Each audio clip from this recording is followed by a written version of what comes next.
Okay. Perfect, thanks.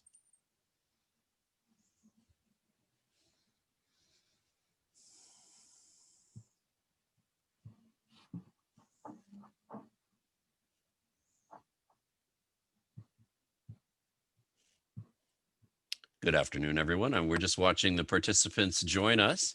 We expect a number, so I'll stay silent for about a minute and then we'll start things because we've got a packed agenda today. Thank you.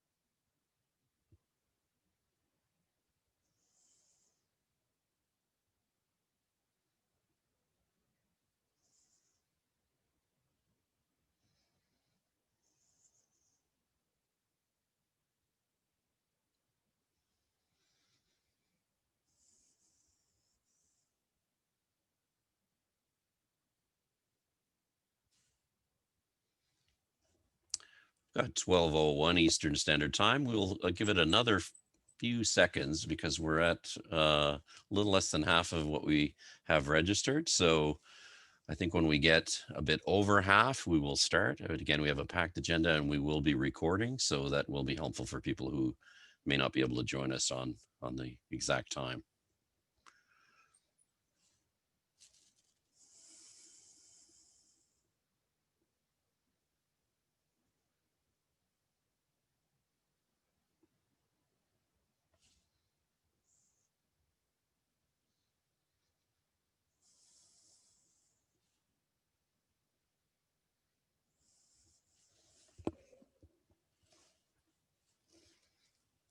Well, we're at 12:02, and I think what I will do is start. I don't think it'll hurt because people will be able to, I think, understand fairly intuitively, and we do have links.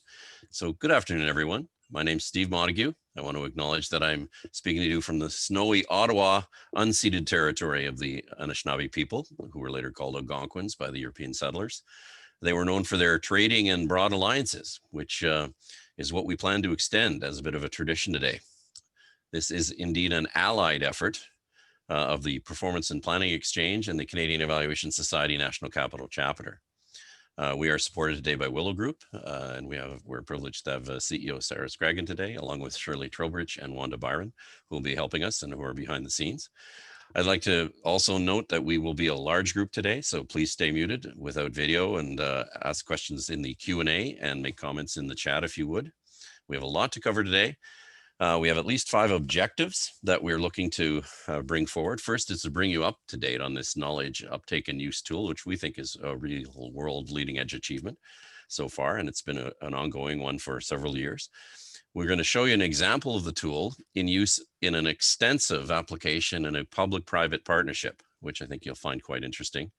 We're going to show you about crossover learning from the health sector to the industrial development, economic development, and innovation sector.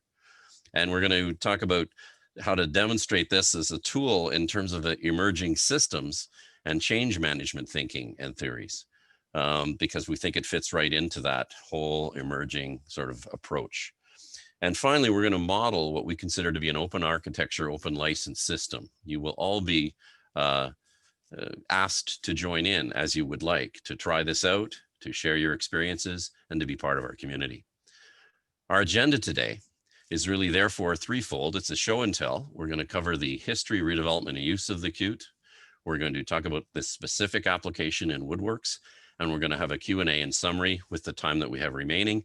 I will note that in Ontario, we are testing our emergency services system at 12:55 today, so your phones will go off and give us a 5-minute warning towards 1 o'clock, thanks to Mr. Doug Ford and the Ontario government. That we will try to do our best to get things done before 1. However, there will likely be further information needs. We have a link for you that we encourage you to use that is in the chat right now. And please go to that spot for the supporting materials you're going to hear about today, and hopefully what we will see going forward. You will hear about the exciting stuff that we have in mind. Without further ado, I will turn this over. The order of the speakers is as we have them listed. and as Dr. Kelly Skinner and Dr. Jasmine Barra, who are going to tell us about the history of development and use of the CUTE. Over to you guys. Hi, I'm Kelly Skinner. I'm an assistant professor in the School of Public Health and Health Systems at the University of Waterloo. And I'm going to be presenting today with Dr. Jasmine Barra on the history, redevelopment, and use of the CUTE.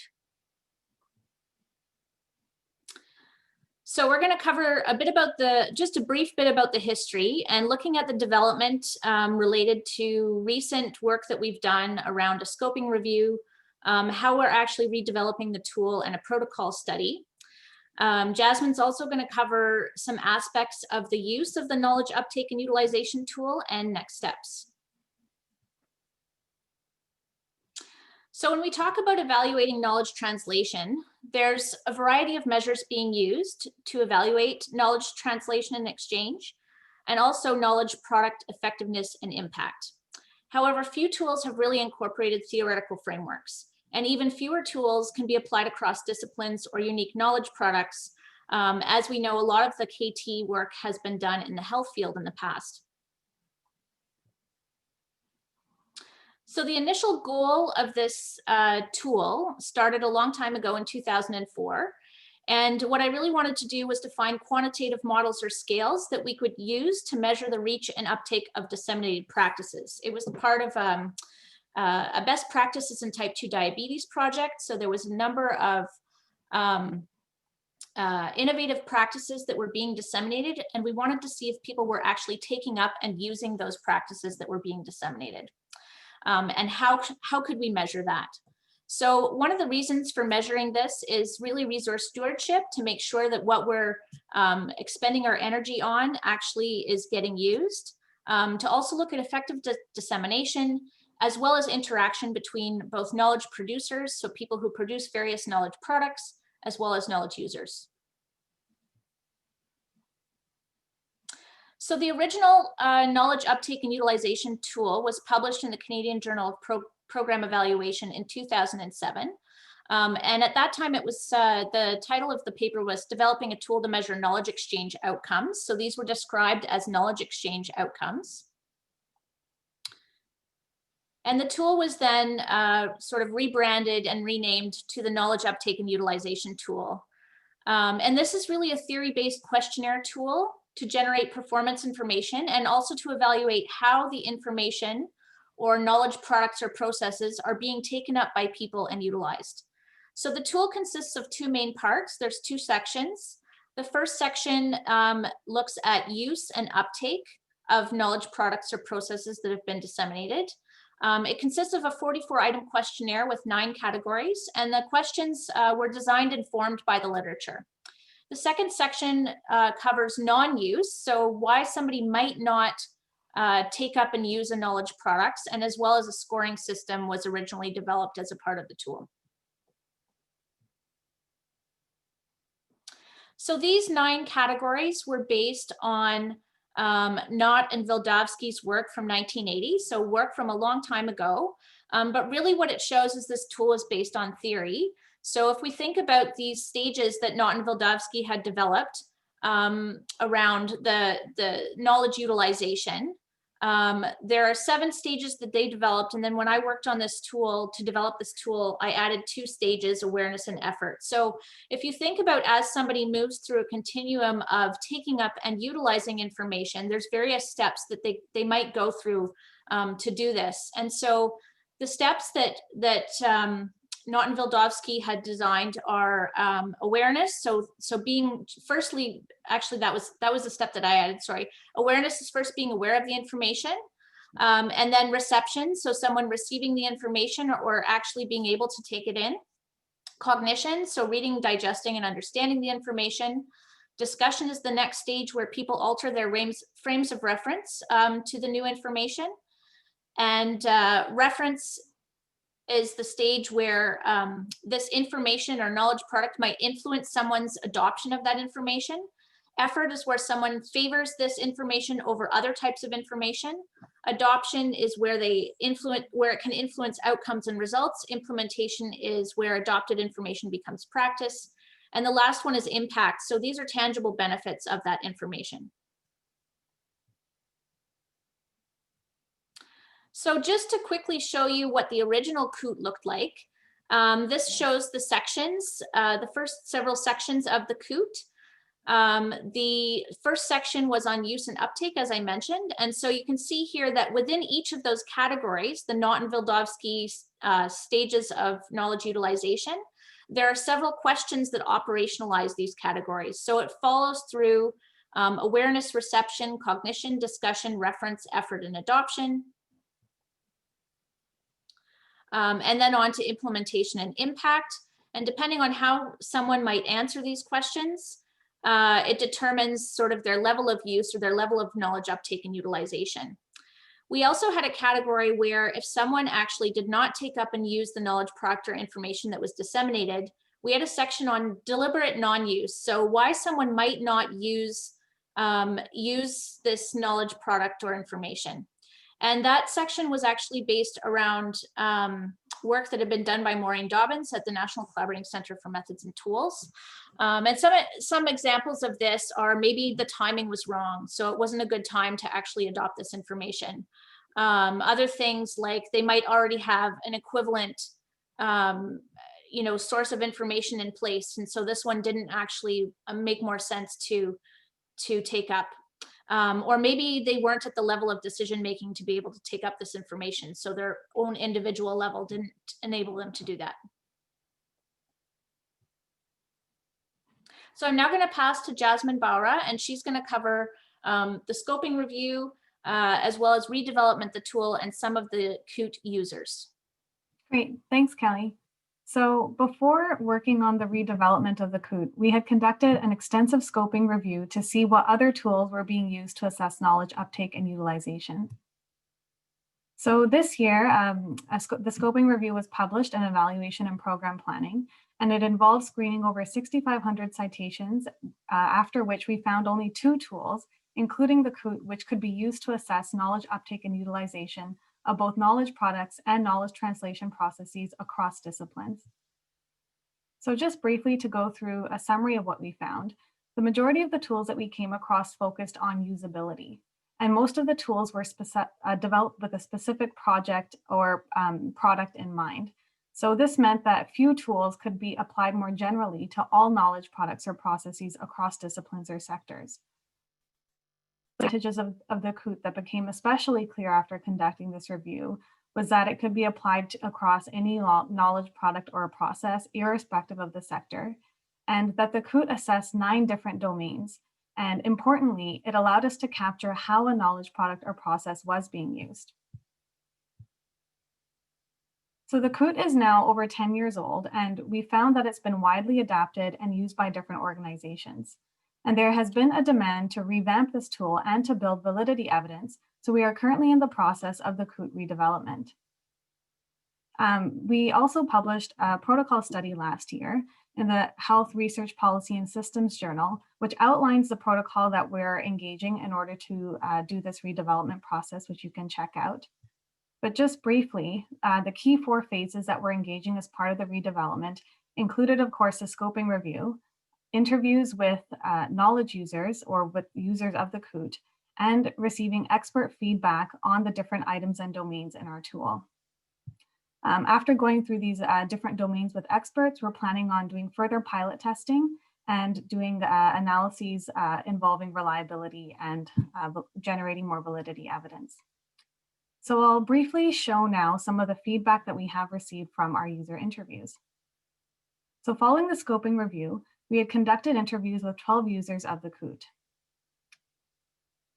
These interviews were conducted with people from a range of organizations, including Health Canada and Public Health Ontario. And the types of organizations that these users came from ranged anywhere from academic or research settings, governmental or partner governmental organizations, private consulting firms, as well as nonprofit organizations. And these users or user organizations, as I mentioned, were from a range of disciplines ranging from public health, education, evaluation, regulatory affairs, and even the energy sector. In terms of what they use this tool for, it was used across a range of projects. So that included evaluation, research, and knowledge transfer and exchange. And the COOT was used to assess a variety of knowledge products. So it could be anything from a workshop, a specific project or organizational report, a broader knowledge translation process or strategy, as well as reports that have been generated as part of KT. When we discussed what types of adaptations these users have made to the tool, they shared that they generally made content changes to make the content more applicable to their own knowledge products. So this might have meant inserting the name of their specific report or product in the tool to make it clearer to their users what they were referring to. Many users also cut the length of the tool because, as Kelly mentioned, it was 44 questions long. And in many settings, this was not feasible to go through the whole tool. So they would select the subsections that were most appropriate. And they also changed the mode of administration depending on their audience. So some of them had adapted this tool to administer online, others had done it over the phone, and some had also done it on paper. I'll pass it off now to Kelly to discuss the next steps. So in terms of next steps, we're currently creating some lessons learned from some of our new users. So for example, the Canadian Wood Council that you're going to hear from today. We're continuing to build the community of practice. And also in terms of the redevelopment and validity, we're refining the COOT itself into a shorter number of questions, and also pilot testing it as case studies with specific knowledge users. So there's current pilot testing happening with the Canadian Wood Council. So you'll hear from Mark today. The C-Notes project, which is the Canadian Network for Observational Drug Effect Studies with Dr. Ingrid Sketris at Dalhousie, as well as the radiation treatment program with Mickey Campbell at Sunnybrook Hospital. We're also expanding these knowledge users and inviting other case studies if people want to try out the COOT and use it. And we're hopefully going to be developing an app in the future, although this requires more funding. So we'll see where we get with that. So in terms of knowledge mobilization of the COOT, so over the past year, we've been fairly busy with this. As you saw from Jasmine's presentation, in 2019, we had a protocol manuscript published. We also had 2 blog posts in the American Evaluation Society blog. We presented at PPX, the Canadian Evaluation Society meeting, and the American Evaluation Association conference, as well as at Sunnybrook Hospital KTX rounds. This year, we had our scoping review manuscript published, and today we're having this webinar with PPX. And then upcoming, we are working on looking at the experiences of COOT users in terms of a manuscript. So what Jasmine presented on those 12 interviews that we've already conducted, as well as developing a COOT manual. We're continuing this pilot testing with knowledge users, example, the Canadian Wood Council, as well as this validity work. So upcoming in 2021, there is a PPX symposium in May. And there's also Canadian Evaluation Society workshop and leading edge panel also in May. So May is going to be a busy time for the COOT work. And if you want more information or to get involved, I know that this link has been posted in the chat box several times. There's also a QR code if you want to use your camera to get to the link. And I want to thank the special research project funding from PPX, and we've also had some funding from the University of Waterloo and CIHR through Dr. Ingrid Sketris. Thank you. So I think now we're going to pass to Mark, and Mark's going to present from the Canadian Wood Council. Hi, yes, good afternoon, good morning. Thank you, Kelly and Steve and Jasmine. My experience with this has been, my frame of reference, our organizational frame of reference has changed since September 2019, when Steve first came to us and presented the COOT model. This slide shows some of the national program funders, the industry sponsors, and partners. The presentation will review. We'll go through these 5 whats. What was the problem? What we did? What did we find? What does it mean? And what are we going to do next? The program is a national market development program. It focused on improving wood sales. And though that's been measured by looking at the influence of the program's activities on construction projects in Canada and on the value of wood used in those projects and the volume, as well as a number of other metrics. But something was missing. Our approach has been criticized in the past, and the approach dealt with a sales influenced ROI and attribution framework, and of course not always credible. We had a lack of a systems view, and the existing measures reinforced old thinking, we might say. The outputs delivered were to a narrow specifier audience. By that, I mean architects and engineers and developers. And now that we've adopted COOT and built that into our performance management framework, it's clear, and you'll see in the slides coming up, that there are a lot of actors that we're engaging, and it's very broad, and they all have different needs. It's good to note, back in 1998, when Woodworks was a pilot project, we did start with a wood champion concept. So intuitively, we had an actor focus, but it was before there was a framework that we could situate that into, and it didn't really take off like it has in the last year since we've adopted the system. So when I mentioned altering the frames of reference, instead of focusing on, or not instead of, but in addition to looking at the project's value volume metrics, we're now getting a better, richer information on how Woodworks is in the people influence business. So, but what are we doing? We're measuring projects, sales, incremental sales influenced by the program, and building occupancy types that have been influenced. And over the last 18 months, simultaneously, we've been working through the COOT adoption process, and we're gathering through the surveys that I'll get into in a second here, much more information about the actors and the level of engagement with those actors and what their information needs are. This was from a survey that we conducted this spring, and it's just a quick snapshot of the range of actors, how diverse their needs are. Woodworks has, in terms of the products and the services, publications, encourage you to check out the website, case studies, an awards event to recognize excellence. It's a national program that has provincial and regional elements. We have a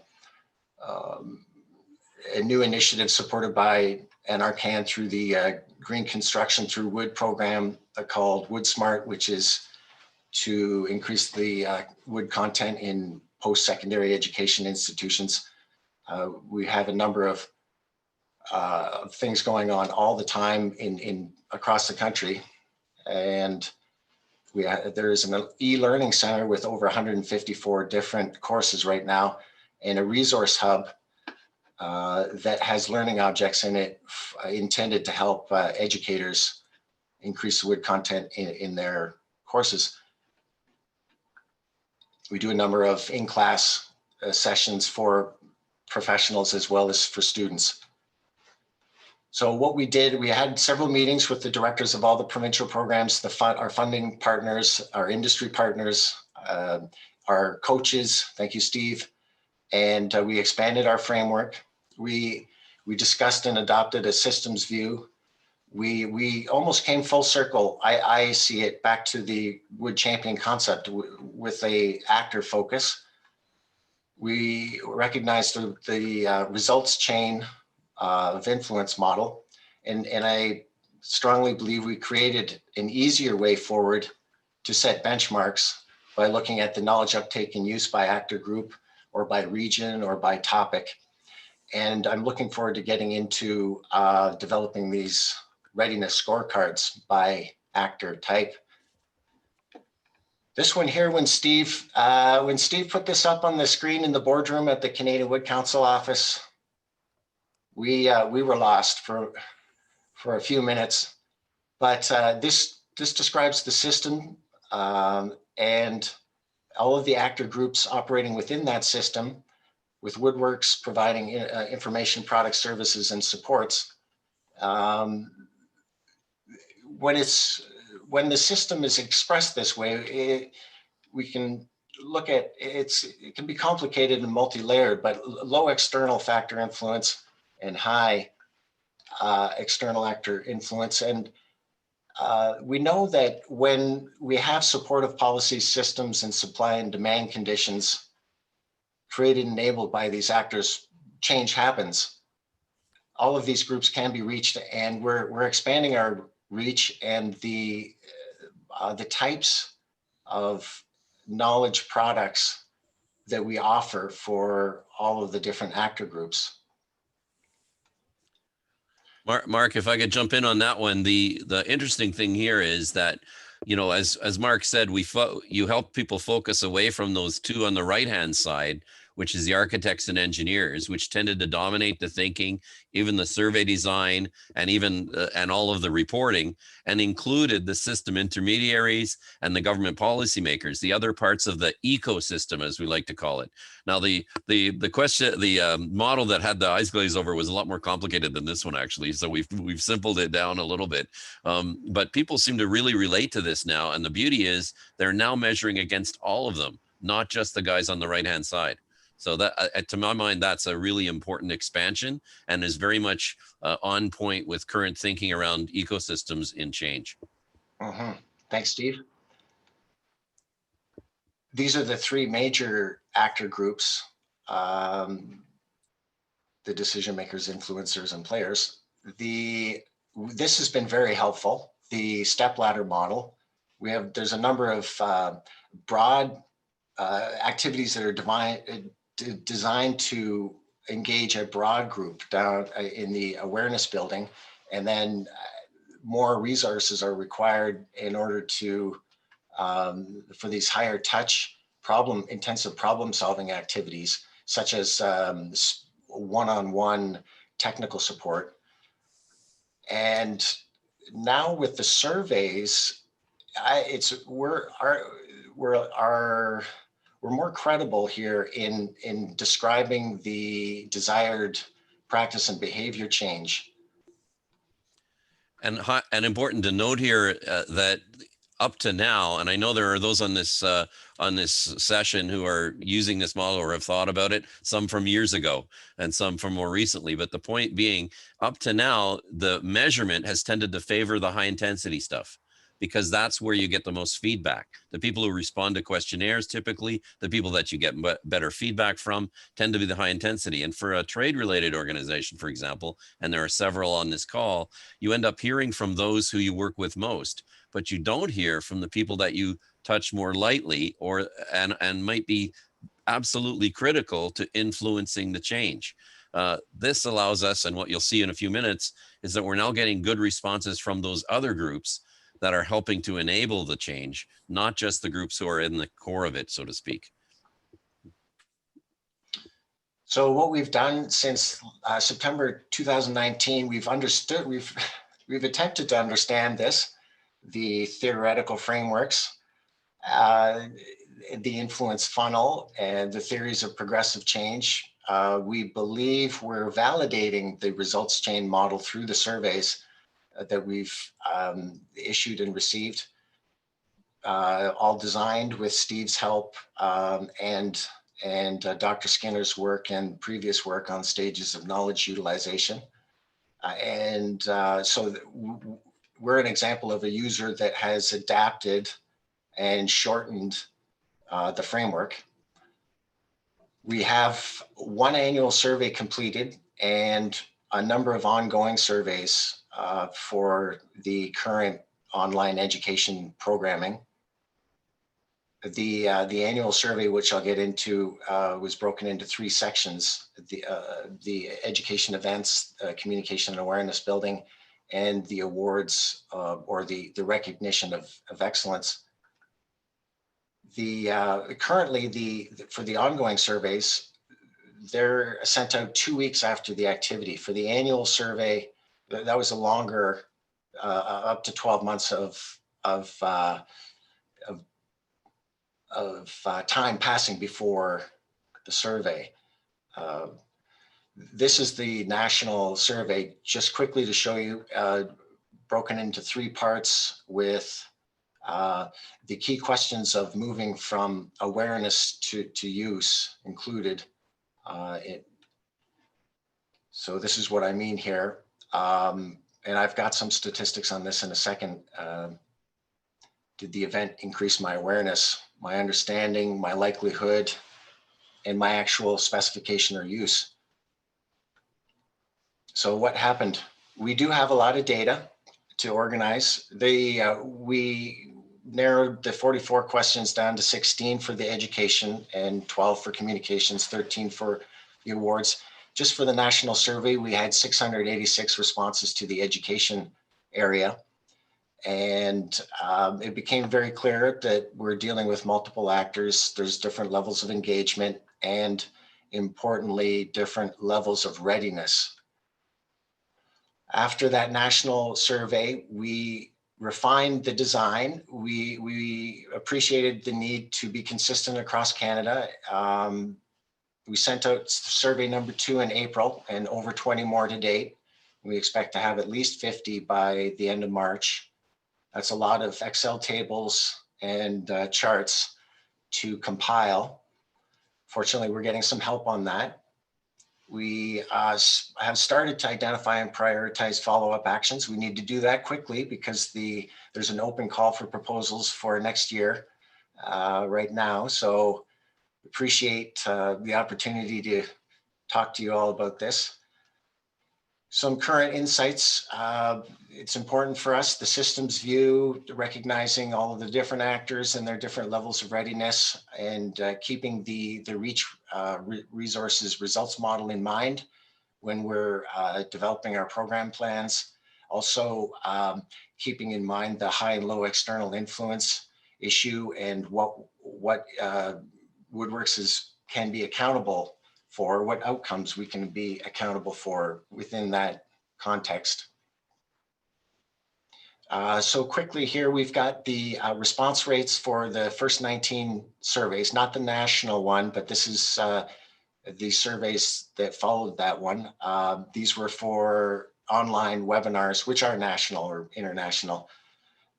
Interesting to note that the and T1 for the first trimester of this year, there was a 10% increase to the second trimester in the median response rate. So we're not seeing survey fatigue here. And we can conclude that incentives do work. The first few surveys had no incentive, and then we started using that method. And also interesting to note that the actors were engaged in not the technical, in addition to technical, the sustainable forest management messages. Just to zero in on the highest response rate so far, and for this group, health with a lot of health sector people, the one topic, buildings and activated optimal health, about the role of the built environment in health has so far generated the most enthusiasm in the response. Okay, so what? Better quality for sure, more complete surveys, more open-ended responses, and generally higher response rates than the previous exit surveys, which we developed in-house without engaging with the theory. And so I think we've really, we've upped our game here by adopting the COOT and the systems view, we're better able to demonstrate capacity improvement. This is one of the exciting parts for us. And I'll talk about this in a second. We want to be able to identify individuals in both the education, individuals that have attended education events and that are on the design teams that are in our project database. They're two separate databases right now. But if we can then correlate those individuals, we'll be able to show yet another way that how they're uptaking and using the knowledge. And in terms of the metrics, this is from the one question about the attendees' participation in the Woodworks event and whether or not it increased their specification and or use of wood. And we can see 28% said yes, and this was up to a year after the event. So the other group of surveys is 2 weeks, and it's about the same. It's 33%, which is an outstanding finding and a great number. And Mark, just to say that there are a number of actors, as you'll see from the pie chart, who are not specifiers. So they're out of the equation for coming up with that percentage, right? So in other words, we would expect that to be quite low, because like if you're a building inspector, if you're a prof and an academic teaching this stuff, if you're some intermediary, you're not a specifier. So in the old days, the surveys would get back people apologizing for not specifying, for saying they didn't do it because there was no category for them. But the categories now go right up to, do you favor, would you consider, and so on. So people feel fine about marking those. And we believe that this 28% really is specifiers who are in a position to make a decision about wood. Yeah, so what, Steve? We know more about the actors we engage, their readiness. We can this is important. We can recognize actors reached and influenced by their responses in the surveys, and then we can take action on that. We're relearning what works for whom, and we'll only get as far as the weakest link. We have new input for strategic and tactical planning. We can adjust the framework to recognize progress by actor group and make a more credible case that we contributed to increased projects value and volume and the other high level impacts that our funders and partners are asking us to report. So we are better able to support our previous framework where we're looking at the return on the partner investment in the program. And a couple of what next slides. We are committed to the tool. We're going to continue to use it for this year to measure knowledge uptake and use. And I hope it becomes an integral part of the program's performance management framework. We're working with the community of practice with ongoing coaching from Steve, and he's introduced us to the Telfer Business School to look at the quantitative responses to the national survey, and he's working with us and some students at Carleton University on the open-ended questions on the text-based analysis. And there's just so much information that I found in the last couple of weeks on the CES, PPX websites and others.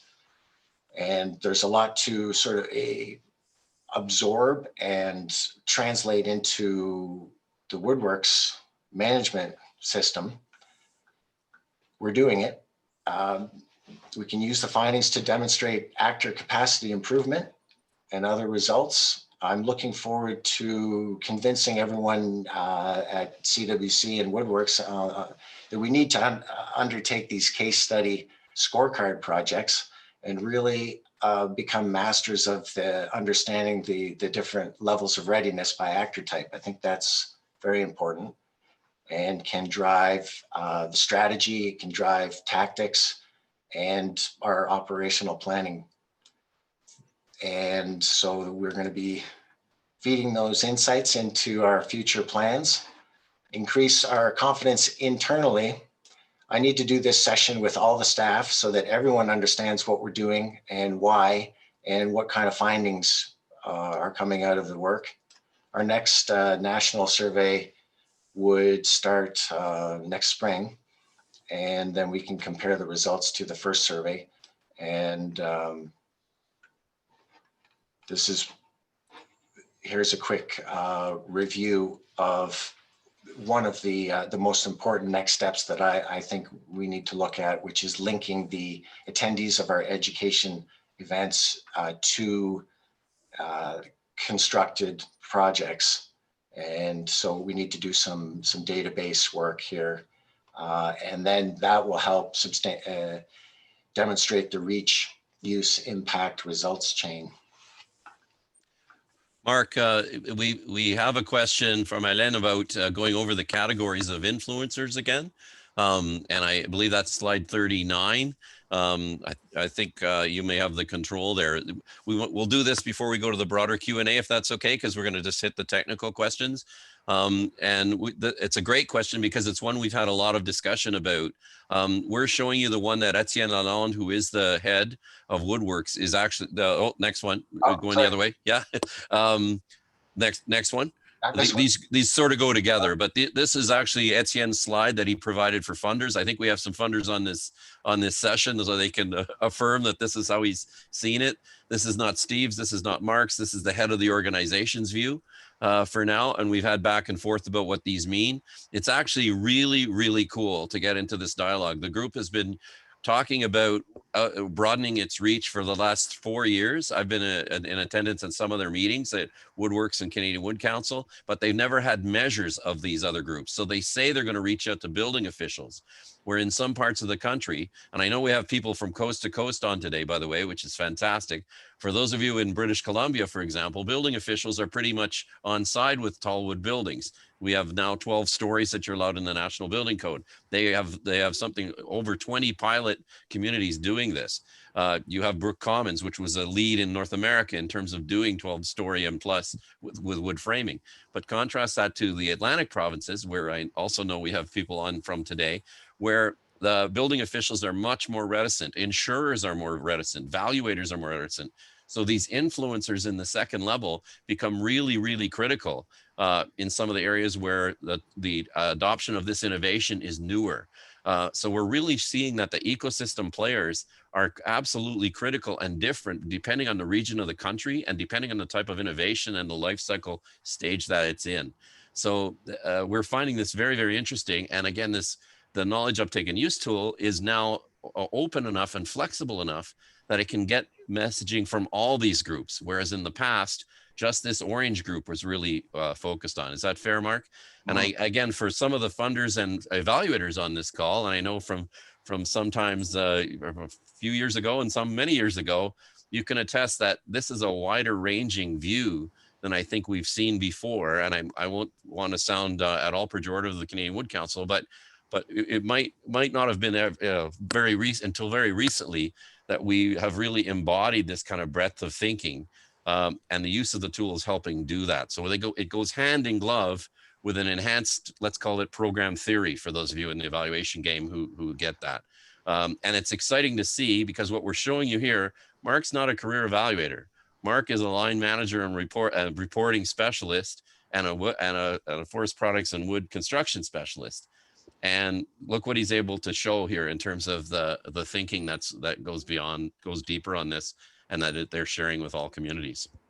Yeah, thanks, Steve. It is exciting with simple Excel skills to be able to look at these kinds of things, and so a coach has been very, very helpful here. In text-based analysis, you can make some mistakes. Well, I'm sure we'll continue to do that. I also know we have some students on this call as well from Carleton who will be diving into some of the open-ended stuff, who will be getting at some of the factors. We had an earlier comment or question from Eric about how to stop gaming from some of the stuff in here. And we're going to be looking at how we can cross-validate some of the answers. between the closed-end and the open-ended type of questions. This gets at the question of how to summarize some of the longer form questions that you saw from the 44 to the tighter number.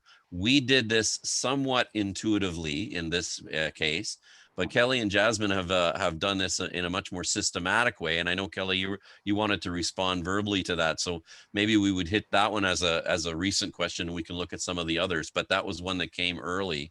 And Kelly, do you want to talk about how we're continuing to, and we hope to do this as a group, and this is why we want to enjoin everyone on this call to look at, sort of the face validity of these questions, but also some statistical validity in terms of how they work. But Kelly, do you want to elaborate what you've done so far? Yeah, I mean, some of that work is still ongoing for sure, but in terms of looking at what some of the core questions might be, so in a shortened tool, what questions might be key for specific groups. So depending on whether you're using the tool for evaluating or assessing the uptake of a workshop versus other types of knowledge products or processes. The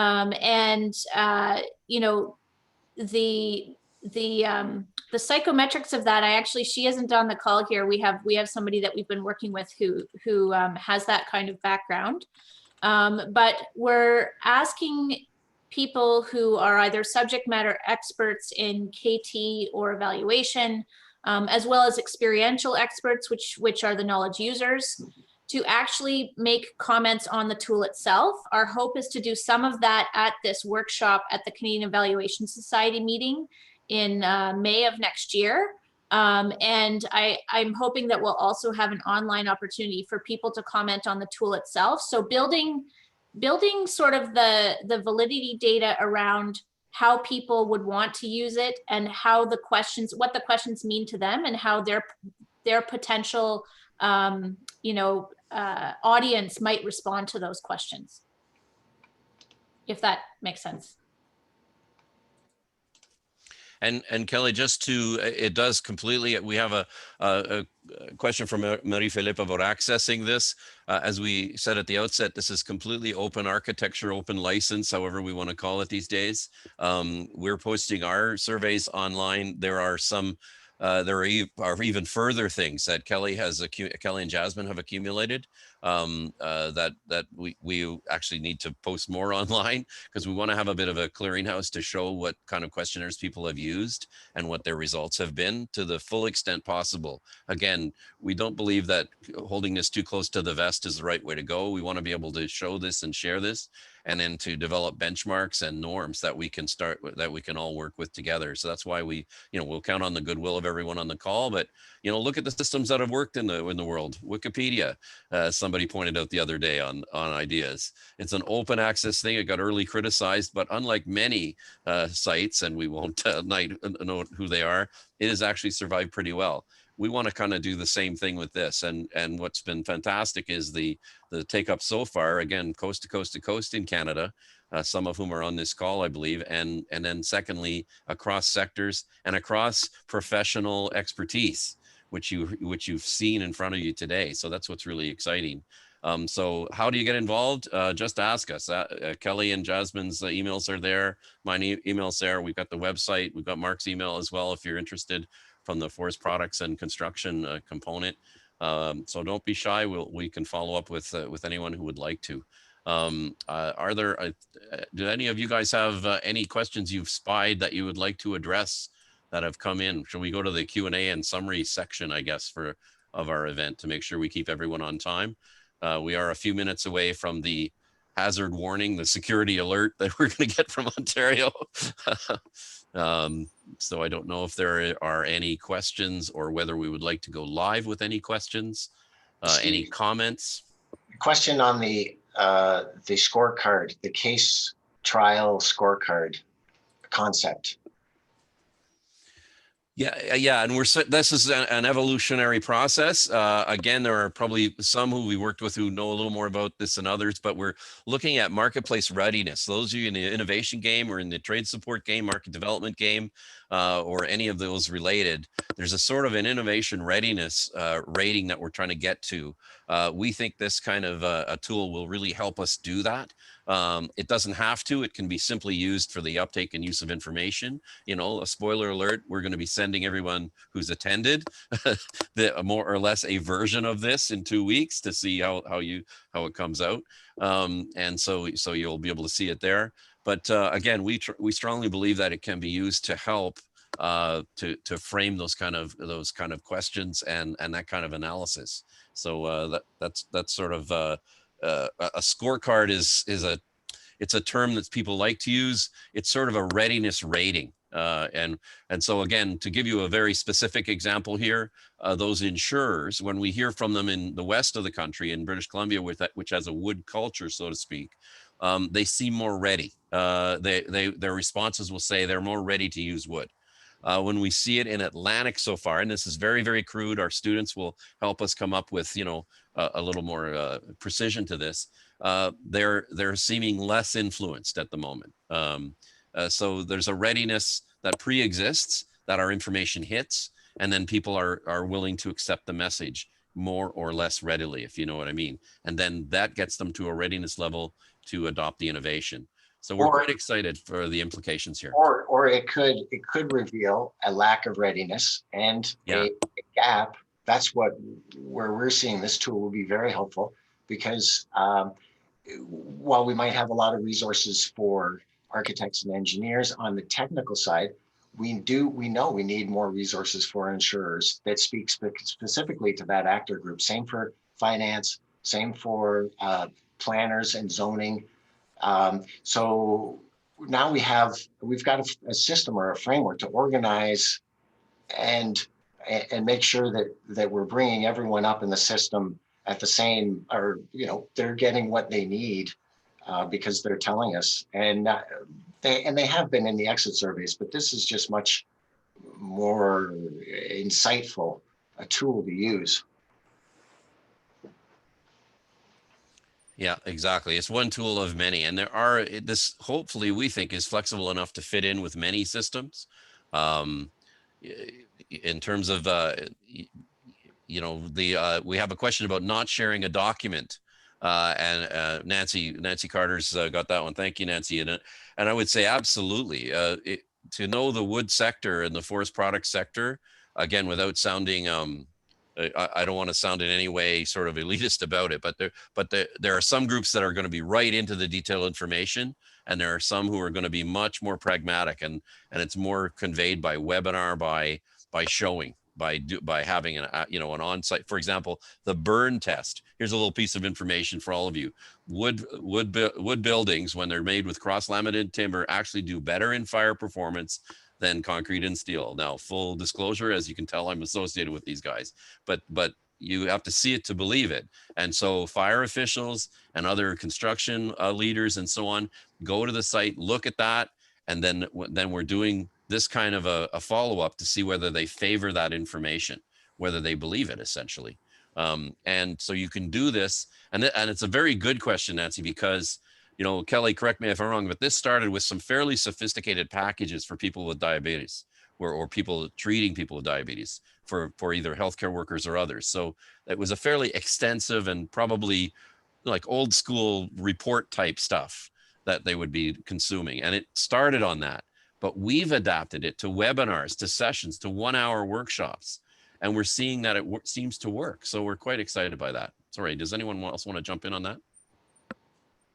I was just going to say that, I mean, we've changed our language, I think. So, you know, in the original tool, there was a lot of language referring to a physical document or a practice, and that was the language that we used. So we've been trying to change the language over to knowledge products or knowledge processes to try and encompass those various other things that that can be taken up and used, and how the COOT can be used in different ways. So for trainings or webinars or whatnot. So, you know, I think we have not maybe used it in any kind of dissemination of arts-based work. That's something that I haven't really thought about. But otherwise, we've tried to expand the way, the types of knowledge products that somebody might be disseminating that this tool can be used for. There was a question here too about incentivizing that I think we should follow up on in terms of participation in the tool response, and maybe Mark can speak to that a little bit. Yeah, we are, as Steve mentioned, a public-private partnership. So we do have direct industry money, and we can use that for the incentives. But typically it's a gift card, um, $50 gift card, 2 or 3 of those. So it's not huge, Tanya. Tanya Hewitt, who asked that question, and we don't think we've run into, oh, there we go. That's our that's our thing. I was going to turn it off anyway. It gives us a 5-minute warning. Anyway, we have not found that. We don't think that it's not grateful testimony for winning a car or something. I mean, you're getting $100. And it doesn't always work, right, Mark? I mean, you still have a bit of a variance in terms of who responds and who doesn't, but we will be able to look at that because we've got, as Mark said, some without incentives, some with. Does it change who responds? So we'll be able to use our statistical team from the Telfer School and probably our qualitative team from Carleton to look at that and diagnose some of this. So stay tuned, everyone. That's a very interesting question. The other one was somebody asked about quick apps and whether you would do this in a very quick mode. And I think, we've changed our thinking there too, right, Kelly, Jasmine, and Mark? I mean, I think at one stage, we, in the 2019 session, if you watch the video, we take a survey at the end. We say, how soon do you think we should contact you about this? I think we came up with like 4 weeks, 6 weeks. That's still pretty darn long. What we're starting to find in the webinars is people are even within 2 weeks saying that it's affected them. So we're in a hurry up world. If people don't apply the knowledge, they probably use it. So we're starting to shorten that. I don't think you can ask some of the questions in the spectrum. I think if we keep the spectrum in mind, we can ask some of them in the immediate, was this clear? Did you favor it? But to ask what they did with the information, we got to wait a little time. So that's the trade-off. But there's no reason we couldn't keep these questions in mind and use different tools to measure it over time, because we're following this well-established research-based theory of change, folks. And that's what, that was the genius of what Kelly did back in 2003-4.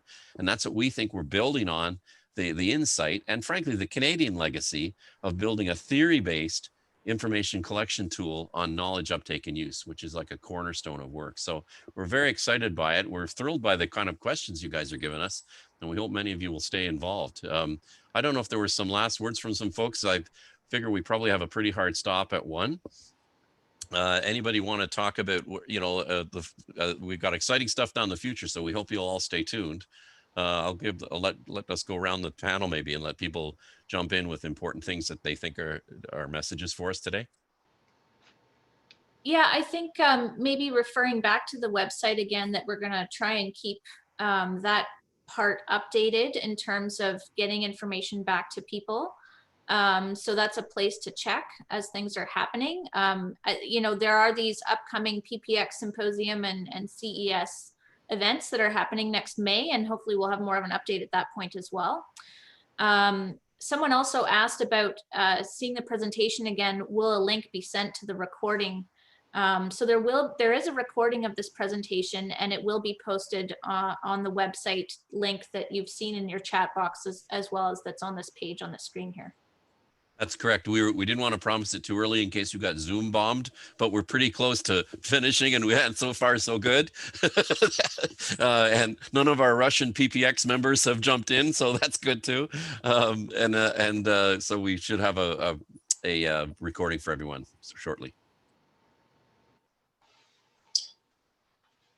Well, thanks for involving the CWC in this. It's you've helped push the organization forward, and just preparing for this webinar has caused me to double time.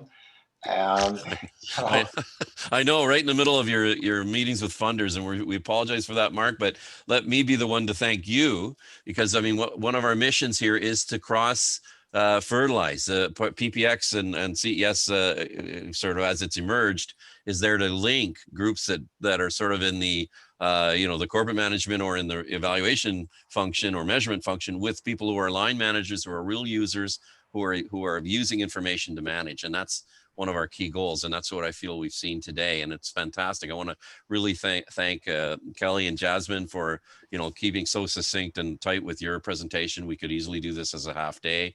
And Mark, for your, very candid, very open, and very, I think, nicely insightful discussion. And we're still early days, folks. The fact of the matter is, as you can see, things are just starting to go. So we hope that you'll join us, and we see much interest from many on this session. We hope you'll stay in touch. We hope you'll stay tuned. If you want to try this, we're happy to help you. In fact, ecstatic to help you. We see this as going forward. As Kelly and Jasmine mentioned, there's going to be some upcoming publications and other work to showcase, but more than showcase, develop the world-class sort of tool that we could all use to help as the sort of linchpin of programming as we see it. So thank you very much for all concerned today, including our registrants. And I also want to thank Willow for doing a fabulous job supporting us, to Sarah and team. So without further ado, if there are no other questions or concerns, we will go through these later to see if there's anything we missed. Thank you very much. Stay safe, everyone, and dry if you can. And we'll see you in another meeting, I hope. With that, I think we may leave the meeting, if that's okay. Bye, everyone.